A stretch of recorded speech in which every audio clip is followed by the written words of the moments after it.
Отец мне омерзителен. Вот так, просто и буднично. Он произнес это, думая, что я сплю. Сказал из соседней комнаты. Тихо, но отчетливо, как говорят, когда выплескивают наболевшую ярость без капли раскаяния. А я просто молчал.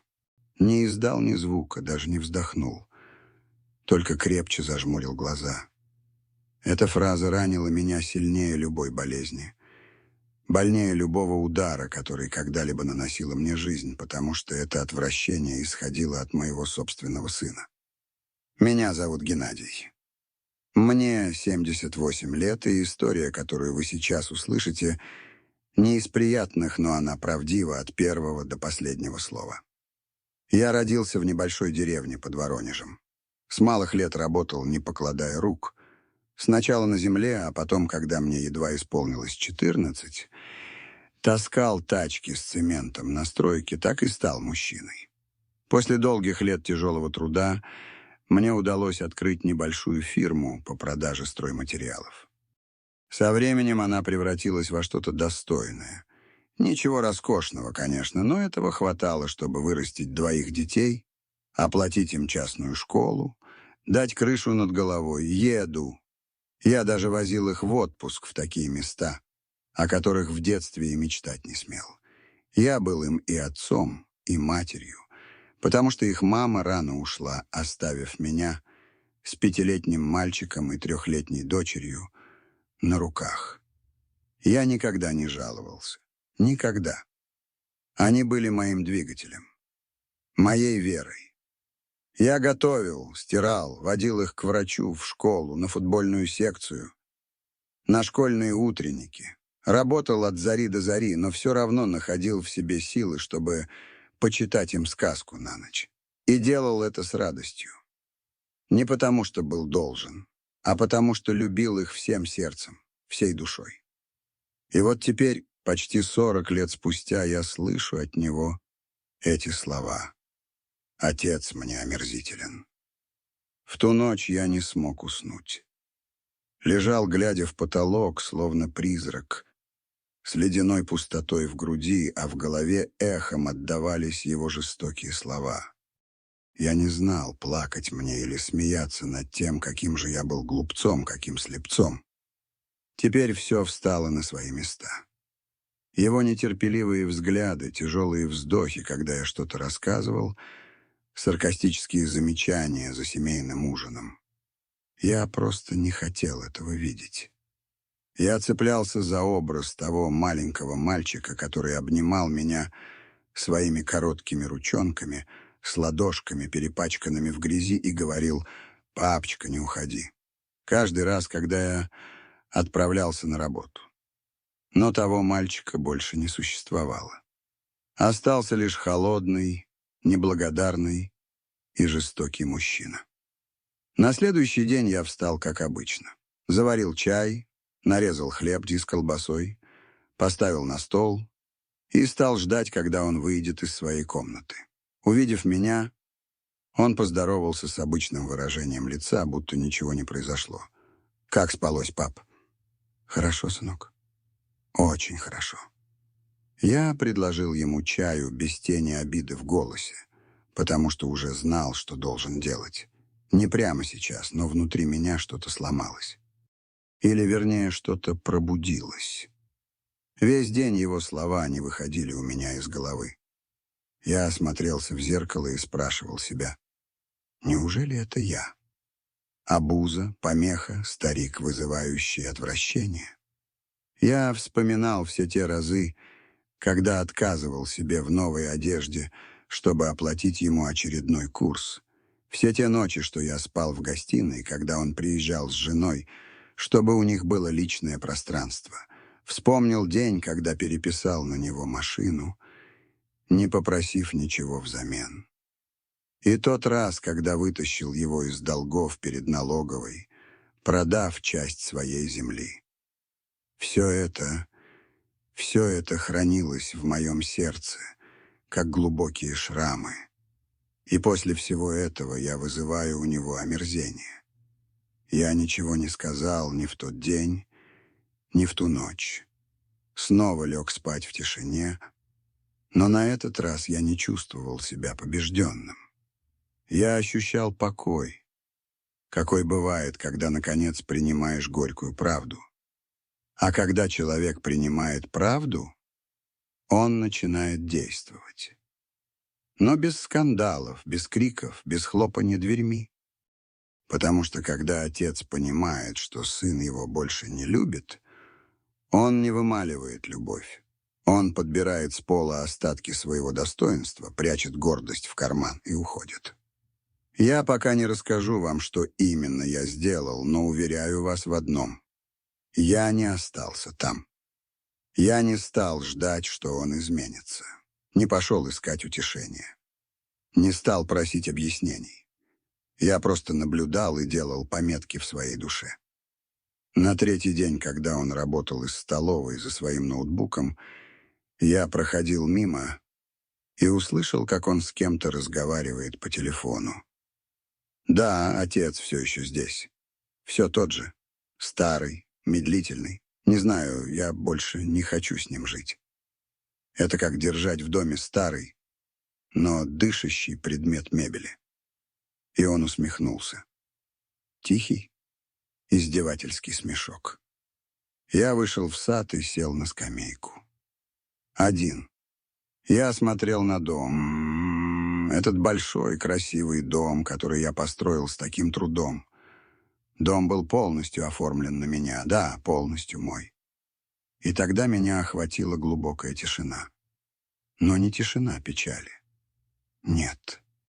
Это была тишина уверенности, словно внутренний голос сказал: «Геннадий, пора». В тот вечер я открыл ящик старого комода, достал синюю ручку и пожелтевший лист бумаги, который лежал там сложенным много лет, и начал писать. Писать то, что он никогда не забудет. Но об этом я расскажу позже. А вы напишите в комментариях, что бы вы сделали, если бы услышали такое от собственного сына. И еще скажите, из какого уголка мира вы меня слушаете. Потому что эта история только начинается. Я не писал длинного письма, нет. Я даже не использовал витиеватых слов, только самое необходимое. Несколько строк, четких и прямых, как и все в моей жизни. Я аккуратно сложил записку, положил ее в желтый конверт, который хранил годами вместе с другими важными бумагами, и оставил на своем письменном столе. После этого я приступил к осуществлению остальной части плана. Без спешки, без тревоги. Потому что когда тебя унижают таким образом, в душе остается не суета, а решимость. Перед уходом я обошел каждый уголок дома. Не для того, чтобы плакать или предаваться воспоминаниям, а чтобы взглянуть на все другими глазами. Глазами того, кто здесь больше не хозяин. Я прошелся по длинному коридору, который построил своими руками, когда еще не до конца выплатил кредит. Дотронулся до двери комнаты моей дочери, той самой, что я покрасил в розовый цвет на ее 15-летие. Остановился перед фотографией покойной жены в столовой. Я тихо поговорил с ней. «Прости», — прошептал я, — «прости, что не разглядел раньше, в кого превращается наш сын». А потом я поехал в банк. У меня была назначена встреча с финансовым консультантом, очень порядочным молодым человеком, с которым я уже несколько раз общался. Он знал, что у меня не так много расходов, что я живу на пенсию и доходы от сдачи в аренду пары небольших квартир. Но чего никто не знал, так это того, что у меня был припрятан резервный фонд, счет, который я начал пополнять много лет назад, на всякий случай. Потому что каждый предусмотрительный человек знает, что этот всякий случай всегда наступает. В тот день я снял сумму, необходимую для того, что я задумал. Без лишнего шума, не привлекая внимания. После обеда я отправился в то же агентство недвижимости, которое помогло мне купить этот дом 30 лет назад. Меня встретил пожилой риэлтор, который все еще помнил меня. «Геннадий Петрович, какой сюрприз! Рад вас видеть. Что вас привело?» «Я хочу продать свой дом. Как можно скорее». Он удивленно посмотрел на меня. Спросил, уверен ли я. Я ответил, что да, и попросил о полной конфиденциальности. Я четко дал понять. Недвижимость оформлена на меня, без долгов, без ипотеки, без юридических сложностей. Все чисто. «Какая-то особая причина?» — спросил он. «Одна. Я хочу исчезнуть». Он больше не задавал вопросов, только кивнул. Пока сделка готовилась, я продолжал жить, как ни в чем не бывало. Степан думал, что я все тот же. Я готовил, поливал цветы, отвечал ему с вежливой улыбкой. Но я уже не был прежним. Между нами выросла невидимая стена. Стена, которую он не замечал. Но я ощущал ее как несокрушимую крепость. Однажды вечером он привел домой друзей. Они смеялись, пили пиво, громко слушали музыку. Я ничего не сказал, заперся в своей комнате, но снова услышал его голос. «Мой старик ничего не соображает.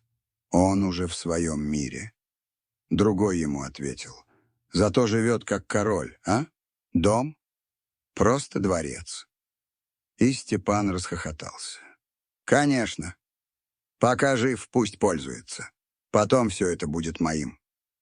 Именно в этот момент я окончательно понял, что мое решение было верным. Прошло несколько дней, и сделка по продаже дома стремительно приближалась к завершению. Покупатель, иностранец, хотел заплатить наличными и торопился так же, как и я. Все складывалось так, будто сама жизнь говорила мне: «Хватит, Геннадий, уходи оттуда». В ночь перед подписанием документов я почти не спал, но не из-за сомнений, а от волнения. Я не чувствовал жажды мести, только облегчение. Словно с души наконец-то сняли тяжелый камень. На следующее утро я подписал бумаги. Я продал дом. Огромные деньги были переведены на мой новый счет в другом банке, открытый на мое имя, но с усиленным кодом конфиденциальности. Никто не смог бы ничего отследить. Все было продумано, все чисто. Я вернулся домой, в дом, который с этого момента мне больше не принадлежал. Степан еще не вернулся с работы, у меня было время. Я поднялся в свою комнату, упаковал старую брезентовую сумку, с которой ездил в командировки. Сложил немного одежды, документы, отцовские часы, пару старых фотографий и, конечно же, конверт с запиской. Я оставил его на обеденном столе, прижав камнем, чтобы не улетел, и вышел. Я не стал вызывать такси. Дошел пешком до угла, сел в автобус до центра. Оттуда прямиком в аэропорт. Билет я купил еще 3 дня назад. В один конец. Без обратного пути, без предупреждений, без прощаний. И когда самолет взмыл в небо, я почувствовал покой. Странный, безмолвный покой, который приходит только после очень большой боли. Степан приехал в тот вечер и позвонил мне. Раз, другой, третий. Я не ответил. Он оставил сообщение. «Пап, ты где? Почему тебя нет дома?» Через несколько минут еще одно. «Что это значит? Ты продал дом? Ты с ума сошел?» И, наконец, последнее, короткое и резкое. «Что ты наделал, старик?» Я не ответил ни на одно из них. Единственное, что он нашел, это записку, которую я оставил на столе. Ту самую, написанную твердым, не дрогнувшим почерком. «Тот, кто тебе омерзителен, ушел и все забрал. Больше тебе не придется стыдиться. Теперь учись жить без него. Прощай, сын». Потому что наступает момент, когда молчание — это не трусость, а справедливость. И лучшее было еще впереди, ведь он думал, что все это его. Но даже не догадывался, что его ждет. Никогда бы не подумал, что в моем возрасте придется начинать все с нуля, но, по правде говоря, я никогда и не думал, что собственный сын доведет меня до такого. Самолет приземлился в Ростове-на-Дону в 9 вечера. Никто не знал, что я там, никто меня не ждал, но впервые за долгое время мне было все равно. Я заранее забронировал простую комнату в скромном гостевом доме в центре. Ничего шикарного, но достаточно, чтобы перекантоваться пару недель, пока я решу, что делать дальше. Я зарегистрировался под двойной фамилией и заплатил вперед наличными. Я не хотел оставлять следов. Не потому, что боялся, а потому, что не хотел, чтобы меня искали. Особенно он. Я его знал. Знал, что рано или поздно Степан начнет действовать. Не из любви, не из беспокойства, а из корысти. В ту же ночь, лежа на жесткой кровати, я проверил свой старый телефон и увидел больше 20 пропущенных звонков. Все от него. Еще сообщения, голосовые, некоторые умоляющие, другие яростные. В одном он даже сыпал оскорблениями. «Как ты мог совершить такую глупость? Что мне теперь делать? Где ты, старый идиот?»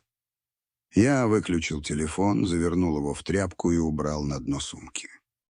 Я не собирался отвечать. Не собирался ничего объяснять, потому что больше не был должен. Всю жизнь я давал ему то, чего никогда не просили для меня. Мой отец был строгим, суровым, молчаливым. Он никогда меня не обнимал, никогда не говорил «я тебя люблю». Но он научил меня держать слово, быть честным, отвечать за свои поступки и не продавать свое достоинство за ласку. Я хотел быть другим, хотел быть более теплым, более близким отцом. Но я ошибся.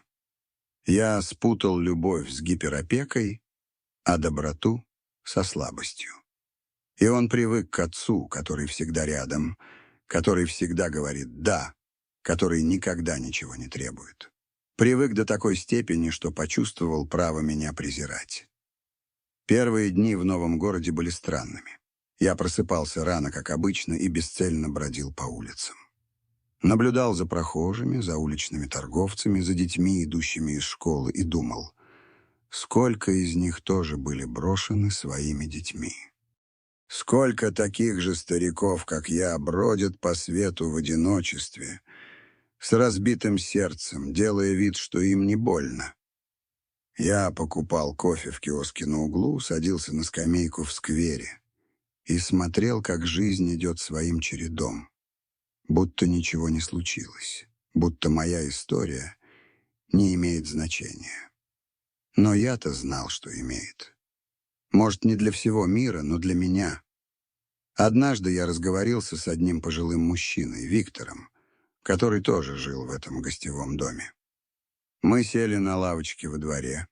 Он спросил, есть ли у меня семья, и я ответил, что когда-то была. Он молча посмотрел на меня, а потом сказал, есть вещи, которые, раз потеряв, уже не стоит искать. Он был прав. Я немного рассказал ему о своей жизни, не вдаваясь в имена и детали. Ровно столько, сколько было нужно. И он сказал, «Правильно сделали, Петрович. Никто не имеет права обращаться с тобой как с мусором. Даже сын. Тем более сын». В ту ночь я спал спокойнее. Тем временем хозяйка гостевого дома рассказала мне, что на окраине города сдается небольшой, но уютный домик. Я поехал посмотреть. Он был окружен деревьями с маленьким садом перед входом и старым гамаком, подвешенным между двумя деревянными столбами.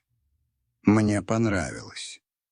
Это напомнило мне времена, когда мои дети были маленькими, когда они натягивали гамаки между деревьями во дворе и раскачивались, пытаясь дотянуться до неба. Я снял дом на 6 месяцев, тоже заплатив наличными. Купил простую мебель, телевизор, плиту, удобное кресло и светлый деревянный стол. И вот так я обустроился, в тишине, никому ничего не сказав. В 78 лет я начал все заново, но, конечно, на этом история не закончилась. Однажды, когда я шел по рынку, мой старый телефон, который я убрал подальше, зазвонил. Я включил его, только чтобы проверить банковское приложение, и увидел сообщение, официальное письмо от адвоката. Мой сын Степан уведомлял меня о намерении оспорить сделку купли-продажи на том основании, что в момент продажи дома я не полностью отдавал себе отчет в своих действиях. Мне пришлось перечитать это трижды, чтобы поверить. Он хотел доказать, что я впал в старческий маразм, что я сошел с ума, что не ведал, что творил. Я не разозлился, не впал в отчаяние. Я просто глубоко вздохнул и улыбнулся, потому что все это я уже предвидел. Перед продажей я попросил у своего врача полную медицинскую справку с подписью и печатью, в которой говорилось, что я нахожусь в полном здравии, как физическом, так и умственном. Я также сделал видеозапись у нотариуса, где объяснил, что продажа является добровольной, осознанной и совершается без какого-либо давления. И как будто этого было мало, я составил дополнительный документ, удостоверяющий, что я делаю это по личным мотивам, по сугубо семейным причинам, которые не желаю придавать огласке. Все было заархивировано, все заверено. Так что я позвонил по номеру из письма. Представился Геннадием Петровичем и спокойно сказал: «Передайте Степану, чтобы он забыл об этом. Он не получит ни копейки с этого дома. И если он будет упорствовать, я представлю доказательства, которые выставят его на посмешище перед судьей». Несколько дней ответа не было. А потом пришло новое сообщение. На этот раз Гампат Марсавы, от Степана. Его голос звучал иначе. Устало, отчаянно. «Пап, я не знал, что ты все это подготовил. Я не думал, что ты вот так просто уйдешь. Я просто злился. Ладно, я не хотел этого говорить. Про омерзение — это была глупость. Прости. Вернись, пожалуйста, вернись. Не оставляй меня одного». Я не ответил. Я выключил телефон, налил себе чаю, вышел во двор, сел в гамак и впервые за много лет почувствовал, что никому ничего не должен. Потому что нет худшего одиночества, чем то, что исходит от сына, который живет под твоей крышей, но обращается с тобой так, будто ты невидимка. И я больше не был готов так жить. Никогда. Я не собирался больше ничего о нем слышать. В конце концов, что еще он мог мне сказать? Я уже все слышал. И больнее всего ранят не крики в порыве гнева, а тихое презрение, когда думают, что ты не слышишь. Слово «омерзителен» было не просто словом, это был приговор. А когда сын выносит тебе такой приговор, пути назад нет. Однако у жизни свои повороты. И иногда тому, кто уже смирился и закрыл главу, раздается неожиданный звонок. На этот раз звонил не он. Это была его сестра, моя дочь Марина. Звонок раздался во вторник утром. Я только что вернулся с рынка, принес свежий хлеб и помидоры для супа. Ответил, не глядя на номер. «Папа?» Ее голос. Я узнал его мгновенно и на несколько секунд замолчал. «Папа, ты здесь?» «Да, дочка, здесь я». На том конце провода повисла тишина, полная сдержанных эмоций. «Я еле тебя нашла», — сказала она срывающимся голосом. «Никто не знал, где ты. Степан ничего не хотел говорить. Только сказал, что ты продал дом и исчез. А он не рассказал, почему я это сделал. Сказал, что у тебя был какой-то срыв, что ты не в себе. Я тихо усмехнулся. Конечно. Это звучит очень удобно. Папа, я ничего не знала о том, что случилось, клянусь. Но я заподозрила неладное, потому что он давно уже не тот. Я попросил ее говорить спокойно, не торопясь, и рассказал свою версию. Без прикрас, без преувеличений. Я рассказал ей про омерзителен, про свой план, про продажу, про записку. Она плакала. Но не от удивления, а от горя. «Я всегда знала, что что-то не так», — призналась она. Степа сильно изменился. Стал высокомерным, холодным. Он использовал тебя, папа. И я это видела, но боялась заговорить. Он говорил, чтобы я не лезла, что ты сам знаешь, что делаешь. И я знал, дочка. Только не хотел этого видеть. Потому что отец всегда надеется, что любовь окажется сильнее неблагодарности. Но так бывает не всегда. Она попросила о встрече. Сказала, что ей нужно меня обнять, что у нее есть что рассказать, что ее сын, мой внук, все время обо мне спрашивает. Я колебался, потому что во мне все еще жило то недоверие, тот страх, что все это часть какой-то игры Степана. Но что-то в ее голосе меня убедило. Марину я всегда считал более чуткой, более справедливой. И в конце концов не все дети одинаковы. Через неделю она приехала в мой новый дом. Я видел, как она вышла из такси с глазами полными слез, с авоськой, в которой лежали домашние пирожки, и старой коробкой из-под обуви. Мы долго обнимались и плакали молча. Это объятие сказало все, что мы не говорили друг другу много лет. Мы проговорили несколько часов. Она рассказала мне вещи, от которых у меня похолодело внутри. Что Степан пытался вломиться в мой старый дом после продажи, что устроил скандал с новым владельцем, что обзванивал родственников и говорил, будто я бросил его, что я болен. Он даже пытался через знакомых признать сделку недействительной, но ему никто не поверил, потому что документы были в полном порядке.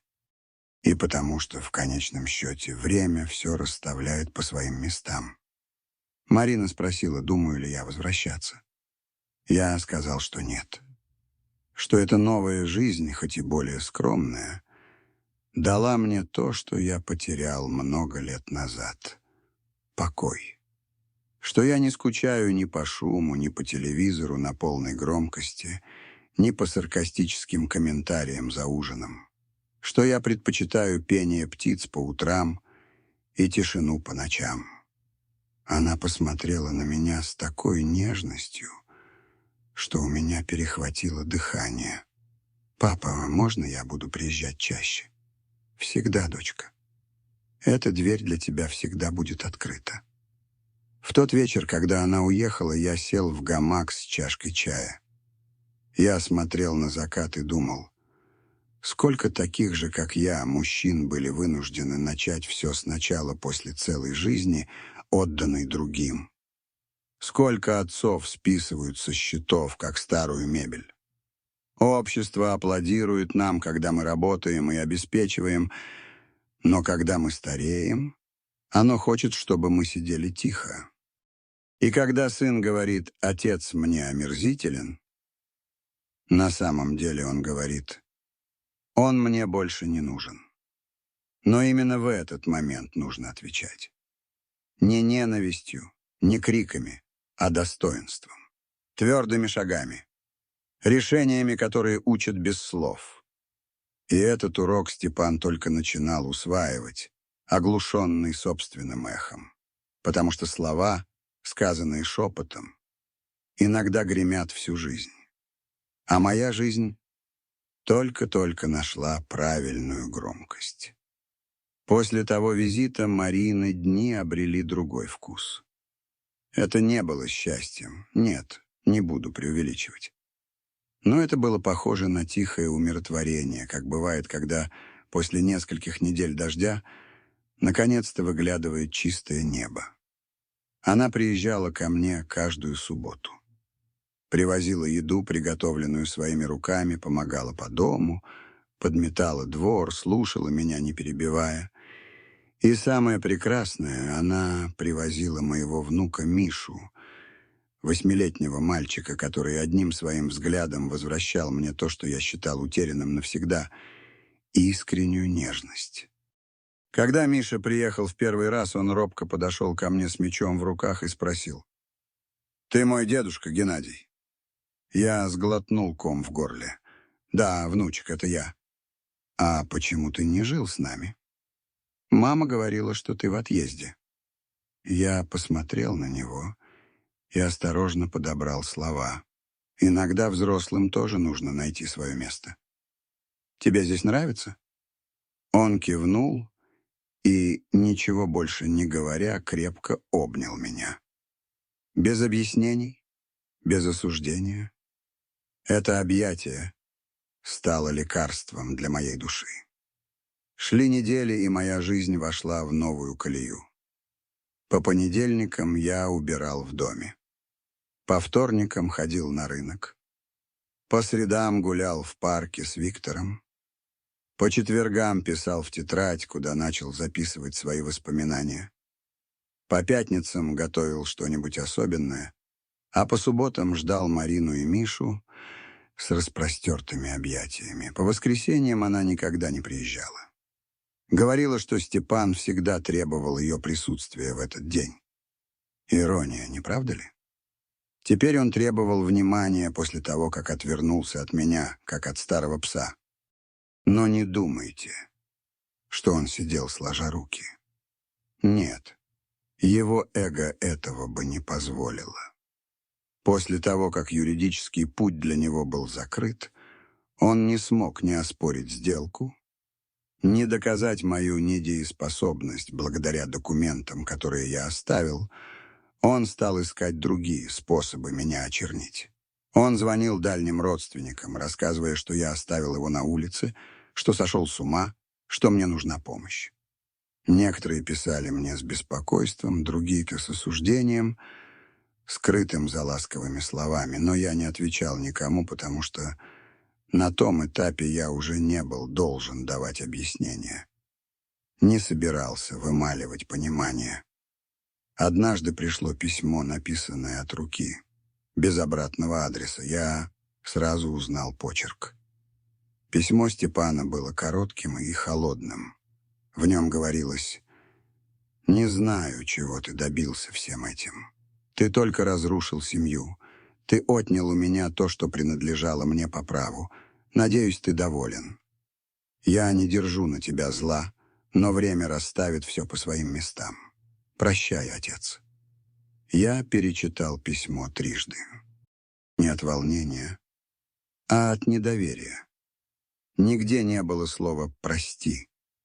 Ни в одной строчке не было ни капли самокритики, ни одного вопроса, ни намека на смирение. Ничего. Только уязвленная гордость и манипуляция, замаскированная под вежливость. Я сжег письмо во дворе. Без злости. Просто для душевной гигиены. И в тот самый день, пока пепел развеивался по ветру, я сел в гамак с тетрадью на коленях и написал то, что никогда не думал, что выйдет из-под моего пера. Иногда, чтобы исцелиться, нужно разбить зеркало и перестать искать в нем отражение, которого никогда не существовало. Я не потерял сына. Я потерял иллюзию того, кем он был. Эта фраза осталась со мной. Она стала ключом, открывшим множество внутренних дверей. И каждая открытая дверь освобождала меня от чувства вины, которое я сам взвалил себе на плечи. Потому что, да, бывали дни, когда я спрашивал себя, был ли я плохим отцом, Был ли я слишком мягок? Должен ли я был установить границы раньше? Но потом я говорил себе: «Нет, ты не виноват в том, что любил. Ты не виноват, если тот, кто получил твою любовь, не знал, что с ней делать». В следующем месяце меня пригласили на небольшую встречу в местный дом культуры. Виктор записал меня, не спрашивая. Это была встреча для пенсионеров, где они делились жизненным опытом, играли в шахматы, рассказывали истории. Сначала я не хотел идти, но он настоял, и я пошел. Там я встретил мужчин и женщин с историями, от которых у меня перехватило дух. Одна женщина была брошена своими 5 детьми. Мужчина узнал, что его объявили умершим, чтобы забрать его пенсию. Бабушка, вырастившая внуков как родных детей, была выгнана из дома невесткой. И тем не менее они сидели там, улыбались, живые, и рассказывали свои истории, словно поливали растения, чтобы другие могли цвести. Меня пригласили выступить. И я говорил ясным голосом с расправленной грудью. Я продал свой дом и исчез, потому что услышал, как мой сын сказал, что я ему омерзителен. И я ушел не из-за гордости, а из-за уважения к себе. Потому что я понял, если я сам себя не защищу, никто этого не сделает.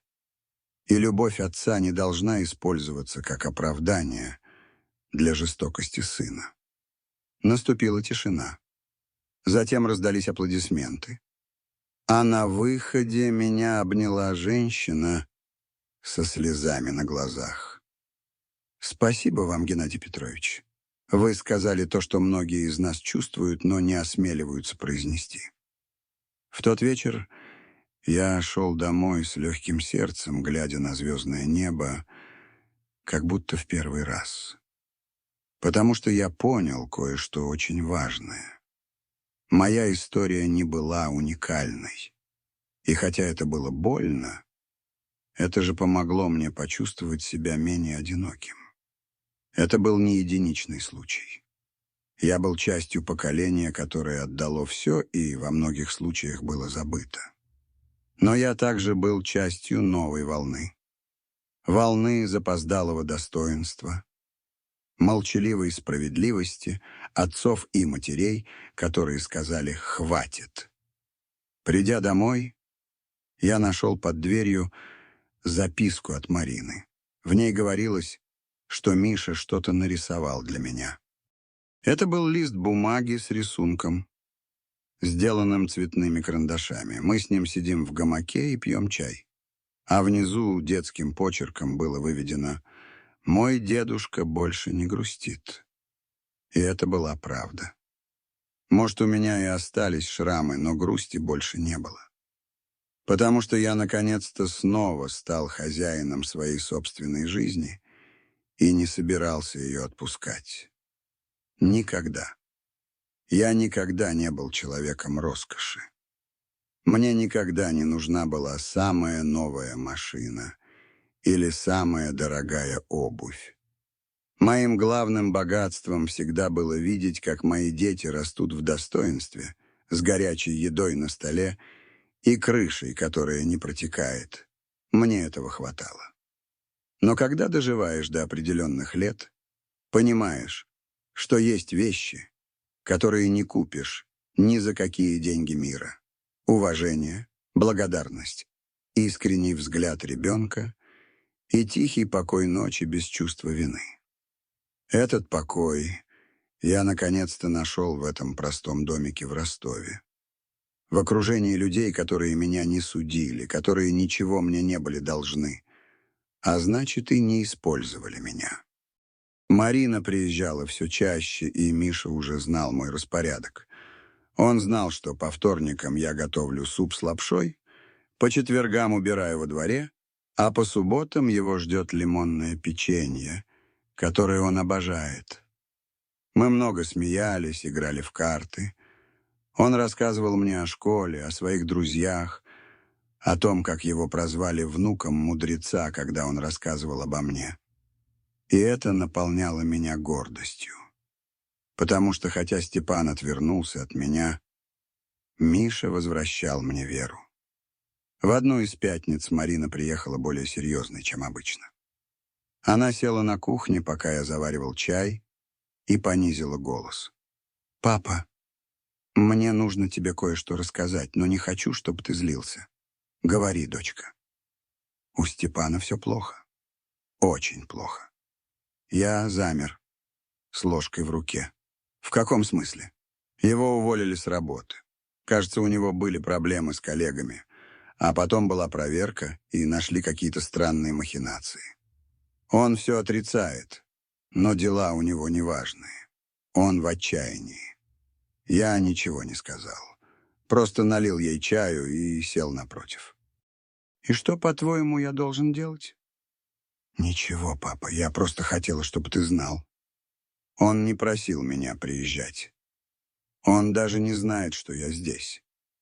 Но мне кажется, он достиг дна. А ты знаешь, какой он. Когда его загоняют в угол, он нападает. Думаешь, он приедет меня искать? Не знаю. Но если приедет, я хочу, чтобы ты был готов». Я молча кивнул. Я уже представлял себе нечто подобное. В Степане всегда была эта смесь гордыни и отчаяния, которая делала его опасным, когда все шло не по его плану.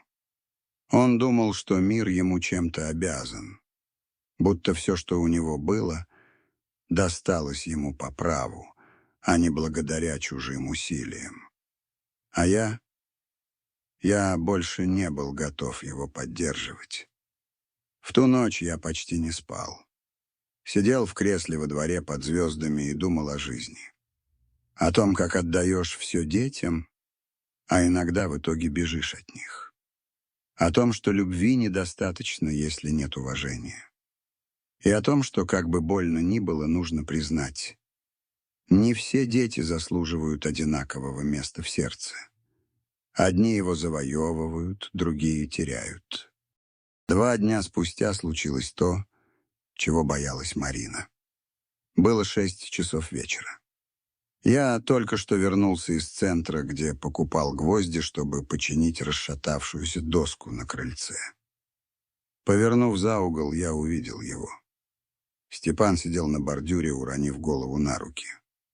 У него были глубокие темные круги под глазами, мятая одежда и то самое искаженное выражение лица человека, у которого больше не осталось оправданий. Он посмотрел на меня и встал. «Папа». Я ничего не сказал. Продолжал идти к двери. Он пошел за мной.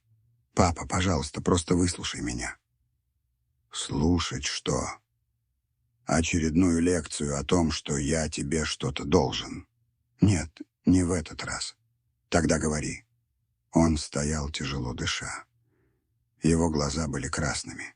«Я ошибся, я знаю. Я говорил то, чего не следовало, чего даже не чувствовал. Но я был зол, разочарован. В себе самом. Но срывался на тебе. Ты сказал, что я тебе омерзителен. Помнишь? Да. И скажи мне, Степан, что делают с отцом, который вызывает омерзение? Просит у него помощи, когда все идет наперекосяк. Он опустил взгляд и не ответил. Что ты хочешь сейчас? Ничего. Я просто хотел сказать, что если ты когда-нибудь решишь снова со мной заговорить, я буду здесь. Я больше не буду тебя беспокоить, клянусь». Он посмотрел на меня в последний раз и ушел. Ушел медленно, волоча ноги, как человек, которому больше некуда идти. Я вошел в дом, закрыл дверь, прислонился к ней и глубоко вздохнул. Я не плакал, не чувствовал жалости. Я просто чувствовал, что он больше не тот, что этот человек, Степан, больше не имеет надо мной власти. Ни его слова, ни его несчастье, ни его вина. Потому что я уже освободился. А когда ты освобождаешься, ничто и никто не сможет снова заковать тебя в цепи. В ту ночь я написал в своей тетради еще одну фразу, которую когда-нибудь, я надеюсь, прочтет Миша. Прощение — это не всегда возвращение. Иногда простить значит продолжать идти, но по другой дороге, вдали от того, кто причинил тебе боль. И с этой мыслью я уснул спокойно. Потому что иногда справедливость — это не наказание. Это просто дистанция. И я, наконец-то, был далеко от всего, что делало мне больно. Я никогда не думал, что самая большая дистанция измеряется не в километрах, а в уважении. Потому что, когда я сейчас об этом думаю, Степан и я могли находиться в одном доме, под одной крышей, есть за одним столом, но мы жили в разных мирах. Он все больше наполняясь злобой, презрением, какой-то необъяснимой манией величия. А я, все глубже уходя в молчание, глотая боль, чтобы не разрушить то немногое, что между нами оставалось. Но этому молчанию пришел конец. Не тогда, когда он на меня кричал, не тогда, когда игнорировал, а в ту ночь, когда он произнес это слово. Омерзителен. Это была искра. А то, что последовало за ней, пожар, который все уничтожил. После той мимолетной встречи, когда Степан появился у моего дома, побежденный, с опухшими глазами и без сил, чтобы придумать очередную ложь, я понял, что он потерял нечто гораздо более важное, чем дом. Он потерял отца. Не физически, а эмоционально. А такое не вернешь ни слезами, ни обещаниями. В ту ночь я спал глубоко. Возможно, впервые с тех пор, как все это началось. Я не видел его во сне. Не думал о том, что мог бы сказать. Я просто чувствовал покой. Покой от того, что сказал «хватит». Прошли недели. Марина приезжала все чаще. Миша уже бегал по саду так, будто это его собственность. И я даже повесил новый гамак специально для него. Соседи здоровались со мной по имени. Меня пригласили провести несколько бесед в Доме культуры для пенсионеров. И хотя я сначала сопротивлялся, в итоге согласился. Я рассказывал часть своей истории, не называя имен. Многие мужчины после этого обнимали меня. Один со слезами на глазах сказал «Спасибо, что сказали то, что я не осмеливаюсь сказать». И я понял, что молчание стариков — это порой не столько смирение, сколько крик. Но когда один решается заговорить, другие поднимаются вместе с ним. Однажды в пятницу, когда с холмов уже спускалась вечерняя прохлада, Марина рассказала, что Степан приходил к ней домой, что ему стало еще хуже. Без работы, в долгах. Он даже пытался продать вещи из съемной квартиры без согласия хозяина. Ему пригрозили заявлением в полицию, и вот он снова барахтается в созданном им же болоте, ищет виноватых вовне, не глядя на то, что посеял сам. «И чего он хочет теперь?» — спросил я. Говорит, ему нужна помощь, что он один не справится. А ты ему веришь? Нет, папа. Уже нет. Но он мой брат, а я твой отец, и поэтому я здесь, с тобой. Этот диалог эхом отзывался в моей голове, потому что я знал, в какой-то момент Степан вернется. Не для того, чтобы искренне попросить прощения, а чтобы найти спасательный круг. И я четко понимал, что не стану тем, кто его бросит. Потому что есть нечто более ценное, чем протянуть руку помощи. Это знать, когда этого делать не следует. 3 дня спустя случилось неизбежное. В дверь позвонили, как раз когда я заканчивал обедать. Я осторожно подошел. Гостей я не ждал. Открыл, и вот он, Степан. Без чемодана, без цветов. Только вытянутое лицо и сломленный голос. «Папа, мне негде сегодня ночевать». Я смотрел на него, оперевшись о дверной косяк, и молчал. Я все потерял. Все. Нет. То, что ты потерял, это не все, Степан. Ты потерял меня. И это ты потерял гораздо раньше. Ты будешь таким жестоким. После всего, что я для тебя сделал, ты вот так меня оставишь. Мне стало больно. Не от его слов, а от его манипуляции. Даже в таком состоянии он не понимал, не признавал своей вины. Знаешь, почему я не могу тебя впустить, Степан? Потому что ты не просишь прощения, ты просишь помощи. А это не одно и то же. Какая разница? Разница в том, что прощение идет от души, а помощь — от выгоды. А в твоем визите души нет. Я медленно закрыл дверь. Без насилия. У меня дрожали руки, но не от страха, а от уверенности. Потому что это был последний раз, когда я его видел. После этого я больше ничего о нем не слышал. Марина сказала, что он уехал из города, пытался найти работу в другой области, что рассказывал всем, будто я злопамятный старик.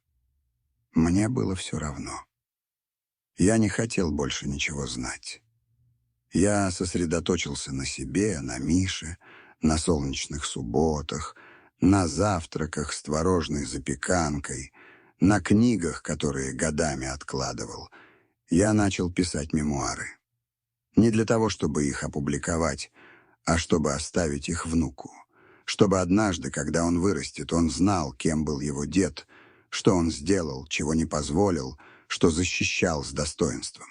Иногда, на закате, я сажусь в гамак с чашкой чая, слушаю птиц, ветер и думаю о жизни. О том, как можно потерять все, кроме достоинства.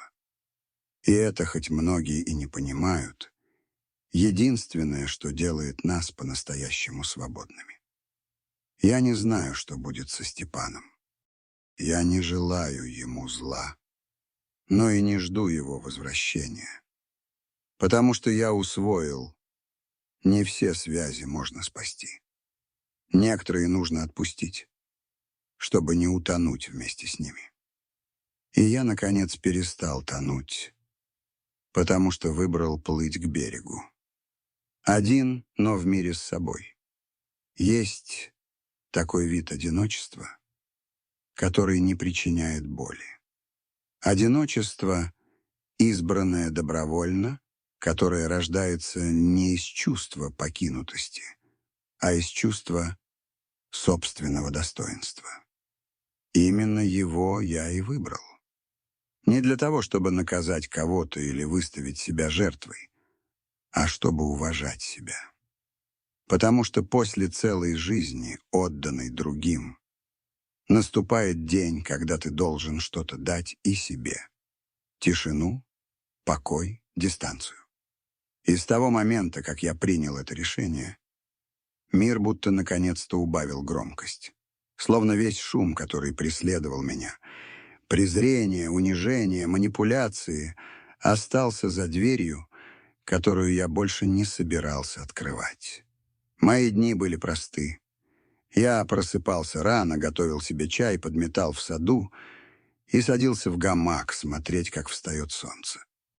Иногда я писал, иногда просто сидел, дыша, слушая ветер в деревьях и наблюдая, как листья один за другим неспешно падают на землю. Марина приезжала каждые выходные. Иногда привозила Мишу, иногда приезжала одна. Рассказывала о своей работе, о том, как пытается начать свое маленькое дело. Просила совета, смеялась над моими шутками, заботилась обо мне. Она заставляла меня снова чувствовать себя отцом, но не из чувства долга, а из искренней привязанности. Однажды утром она приехала с картонной коробкой. «Папа, я привезла кое-что, думаю, это должно быть у тебя». «Что это?» «Твои вещи. Я нашла их в старом доме. Они лежали в шкафу, вперемешку с бумагами Степана. Кажется, ты их забыл». Я с любопытством открыл коробку. Там были старые фотографии, записные книжки, квитанции, письма, которые писала мне еще жена. А еще аудиокассета с моим голосом, где я учу 8-летнего Степу таблицы умножения. Я вставил ее в старый магнитофон, который все еще хранил, и услышал свой собственный голос. «Давай, сынок, ты сможешь. 9/7». А потом тоненький детский голосок неуверенно отвечал. Я не выдержал. Слезы покатились по щекам, я плакал беззвучно, одними глазами, позволяя этому воспоминанию пронзить меня насквозь. Потому что тот мальчик, тот ребенок меня действительно любил. Тот мальчик, который повторял «Спасибо, папочка» после каждого правильного ответа. Тот, кто обнимал меня крепко, без стеснения. Но тот мальчик потерялся где-то по дороге. И я так и не понял, когда именно. Марина молча смотрела на меня. Когда запись закончилась, она медленно подошла. «Ты о чем-нибудь жалеешь, папа?» «Да. О том, что не сказал «хватит» раньше. Что так долго терпел из страха потерять то, чего, как оказалось, и не было». Она задумалась, а потом сказала то, что я никогда не забуду. «Я всегда тобой восхищалась, папа. Но с тех пор, как ты сделал то, что сделал, с тех пор, как у тебя хватило смелости уйти, я восхищаюсь тобой еще больше». Ее слова обняли меня изнутри, потому что я понял, что не потерпел неудачу как отец. Я, возможно, потерпел неудачу как человек, который слишком долго молчал, который позволял больше, чем следовало, да, из-за любви, но еще и по привычке. Из-за той самой идеи, что родители должны все терпеть. Нет, не должны. Через несколько дней я получил заказное письмо от адвоката. Я удивился, думал, что никаких юридических дел у меня не осталось. Но, вскрыв его, я все понял. Это было уведомление о взыскании. Степан использовал мое имя как поручительство по кредиту, который так и не выплатил. Подпись, очевидно, была подделана. Я больше не числился владельцем того дома. Но он, видимо, пытался использовать старые документы. Банк обнаружил несоответствие и теперь начинал расследование. Меня не могли обвинить, но просили о содействии. Я немедленно позвонил адвокату, который помогал мне с продажей дома. Рассказал ему все. На следующий день он подал официальное заявление о мошенничестве и подделке документов. У нас были доказательства, образцы подписей, даты, нотариальные заверения. Все по правилам. Меня это не удивило. Я уже хорошо знал, на что способен Степан. Но на этот раз мне было уже не так больно. Это больше не затрагивало меня лично. Словно та глава моей жизни была уже так далеко, что ее тень не могла до меня дотянуться. Больше всего меня беспокоила мысль о Мише. О том, какой у него отец, какой пример он видит. И поэтому я кое-что решил. Я позвонил Марине и сказал, что хочу открыть образовательный счет для мальчика. Я не оформлял его ни на нее, ни на себя. Я оформил его с особым условием. Не прикосновенен до его 18-летия с юридическим надзором и назначенным финансовым опекуном. Я позаботился о том, чтобы этот ребенок, по крайней мере он, не повторил эту историю. «А если Степан узнает?» — спросила Марина. «Пусть узнает. Я не должен ему ничего объяснять. Я должен моему внуку нечто лучшее». Она заплакала, крепко обняла меня и сказала: «Спасибо, что не сдался, папа». Я уже сдавался однажды, когда думал, что все потеряно. Но не теперь. Теперь я жив, как никогда. В тот вечер я написал письмо Мише. Я убрал его в сейф вместе с документами по счету. В нем я рассказал, кем я был, что случилось, как человек может упасть, но также и подняться. Я написал, что всегда любил его, что он был моей надеждой посреди кораблекрушения, и что я надеюсь, что однажды он тоже станет достойным, справедливым человеком. Другим, не как его отец, не с ненавистью, а с осознанностью. Следующие недели были спокойными. Адвокат сообщил мне, что Степан не явился на допрос, что он находится в другой области, и, скорее всего, его ждут юридические последствия. Я не обрадовался, но и не огорчился, потому что, когда играешь с огнем, рано или поздно обжигаешься. А он уже давно потерял контроль над пожаром, который сам же и устроил. Однажды днем, поливая сад, я увидел, как мимо на велосипеде с улыбкой до ушей проехал Миша. Он остановился у калитки и крикнул: «Дедушка, я тебя очень люблю!» Я бросил шланг, подошел к нему и ответил: «И я тебя, родной, больше, чем ты можешь себе представить». И в тот момент я понял, что все это было не зря. Каждая слеза, каждое молчание, каждое трудное решение. Потому что то, что сеешь с любовью, пусть даже дорога, полна камней, всегда в конце концов прорастает. Нужно только иметь смелость не бросать семя и терпение, чтобы дождаться весны. Жизнь рано или поздно учит тебя, что не все, что сломано, можно починить. Но также и тому, что не по всему, что потеряно, стоит скучать. И если ты доживаешь до старости, не усвоив этого, ты всю жизнь носишь рюкзак, который не дает тебе идти прямо. Я, слава богу, вовремя сбросил многое. Не чтобы забыть, а чтобы больше не тащить то, что мне не принадлежало. Так я и дошел до сегодняшнего дня. С целым сердцем, хоть и в шрамах. С прямой спиной, хоть и выдержал много унижений. С открытыми руками, но уже не для того, чтобы давать тому, кто презирает, а чтобы поддерживать того, кто ценит.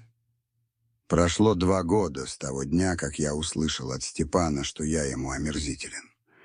2 года с тех пор, как я продал свой дом, исчез и оставил ту записку на столе. За это время я больше его не видел, не получал писем, не слышал его голоса. И не потому, что не мог, а потому, что больше не хотел. Потому что есть вещи, которые, однажды сломавшись, не чинятся разговорами. Их просто принимают и отпускают. Моя жизнь теперь другая. В ней нет роскоши. Но есть спокойствие. Домик, который я сначала снимал, в итоге стал моим. Я купил его на часть денег от продажи, заплатив наличными, никому ничего не говоря. Я отремонтировал его своими руками, потихоньку, как я люблю. Поставил деревянный забор, повесил двойной гамак на веранде, посадил в саду цветы. Там есть лимонное дерево, которое начинает плодоносить, и каждый раз, когда я вижу, как оно цветет, я вспоминаю фразу, которую записал в своей тетради: «Глубокие корни не боятся ветра». Миша продолжает навещать меня каждую неделю, ему уже исполнилось 10 лет. Он любознательный, веселый, уважительный мальчик. Он слушает меня так, будто каждое мое слово — это тайна. И когда я рассказываю ему истории о своей молодости, о его бабушке, о временах, когда все было медленнее, но искреннее, он смотрит на меня так, будто слушает героя. И это для меня честь. Это заставляет меня снова чувствовать себя нужным. Марина тоже в порядке. Ее маленькая кондитерская потихоньку растет. И хотя иногда она приезжает уставшей, у нее всегда есть время, чтобы сесть со мной за чашкой чая и посмеяться над какими-то мелочами. Она заботится обо мне, не делая это очевидным, помогает, не заставляя меня чувствовать себя старым. И для человека моего возраста это на вес золота. Однажды, несколько месяцев назад, она спросила, не хочу ли я составить завещание. Я сказал, что да, но с одним условием, чтобы она не вмешивалась, чтобы ничего не знала, пока меня не станет. Потому что я хотел сделать это без давления, без ожиданий. Я составил его спокойно. Часть денег я оставил Мише, с тем же условием, что и раньше. Доступ только с 18 лет и на образовательные цели. Дом я тоже оставил ему. И еще запечатанный конверт, который нужно будет передать ему только тогда, когда он будет достаточно взрослым, чтобы все понять. Внутри моя тетрадь с воспоминаниями, со всеми моими размышлениями. Не для того, чтобы он мной восхищался, а чтобы он учился. Чтобы он знал, что даже у любви должны быть границы, и что достоинством никогда не торгуют. Что касается Степана, то в завещании его нет. Ни копейки, ни слова. Не из мести, а из справедливости. Потому что нельзя вознаграждать того, кто тебя топчет, и оставлять наследство тому, кто презирает. Иногда любить сына значит сказать ему «хватит». И это тоже часть отцовского долга. Недавно ко мне приехала нежданная гостья. Это была мать Степана. Мы не были парой уже много лет. Она тоже почти всю жизнь отсутствовала в жизни детей. Приехала искать меня не из-за ностальгии, а потому что Степан написал ей из того места, где он теперь живет, приюта в другой области. По ее словам, он был один, без постоянной работы, жил на социальные пособия и начал вести беседы в группах эмоциональной реабилитации. Мне это показалось любопытным. Я не стал много расспрашивать, просто слушал. Он говорит, что изменился, Геннадий, что, наконец, все понял. А ты ему веришь? Не знаю. Но он попросил меня приехать к тебе. И зачем? Чтобы передать вот это. Это был сложенный лист бумаги. Я взял его, но не стал открывать сразу. Я проводил ее до двери. Она поблагодарила меня за уделенное время, обняла, хотя я ее об этом не просил, и ушла. Я дождался ночи. Сел в гамак, ощущая на лице теплый ветер, и открыл письмо. Оно было коротким, совсем не похожим на предыдущие. «Папа, в этот раз я пишу не для того, чтобы что-то просить. Я просто хотел сказать, что я понял. Поздно, но понял. Я стал тем человеком, которым клялся никогда не быть. И хуже всего то, что я стал им с тобой. Сегодня я знаю, что у меня больше нет права быть в твоей жизни, что я не заслуживаю ни единого слова. Но я хочу, чтобы ты знал. Все, чему ты меня учил, в конце концов до меня дошло. Где бы ты ни был, я желаю тебе покоя. И спасибо, Степан». Я прочел его всего один раз. У меня не возникло желания ни сохранить его, ни ответить. Я просто медленно сложил лист, оставил его на столе и продолжил смотреть на звезды. Потому что иногда величайший акт любви — это не возвращаться. Это позволить другому найти свой путь в одиночку, без того, чтобы ты ему на что-то указывал. А я отдал все, что мог. А то, чего не дал потому, что научился, что и у тебя есть право себя защищать. Сегодня я оглядываюсь назад и не жалею, потому что каждое решение, которое я принял, было осознанным. Потому что когда я услышал ту жестокую фразу «Отец мне омерзителен», я ответил не ненавистью, а действием. И это все изменило. У меня больше нет большого дома и семейных ужинов за общим столом. Но я обрел нечто другое. Свою собственную жизнь. Место, где на меня не указывают пальцем. Где меня не используют. Где меня любят без условий. И это больше, чем есть у многих. Поэтому, если вы слушаете эту историю и чувствуете, что находитесь на грани, если думаете, что выхода нет, если считаете, что вас никто не ценит, я скажу вам это от всего сердца. Еще не поздно. Никогда не поздно выбрать себя, поднять голову и сказать «хватит». Потому что иногда конец — это не падение, это возрождение. А теперь скажите вы, что бы вы сделали на моем месте? И еще скажите-то, из какого уголка мира вы слушаете эту историю. Потому что, возможно, я не единственный отец, который выбрал жить с достоинством, пусть даже в одиночестве. И если вы дослушали до этого момента, я благодарю вас. Потому что каждое слово, которое я рассказал, было сказано с сердцем на ладони. И если эта история вас тронула, поделитесь ею. Кто знает, может быть, кому-то еще нужно ее услышать. А теперь спасибо за то, что были здесь.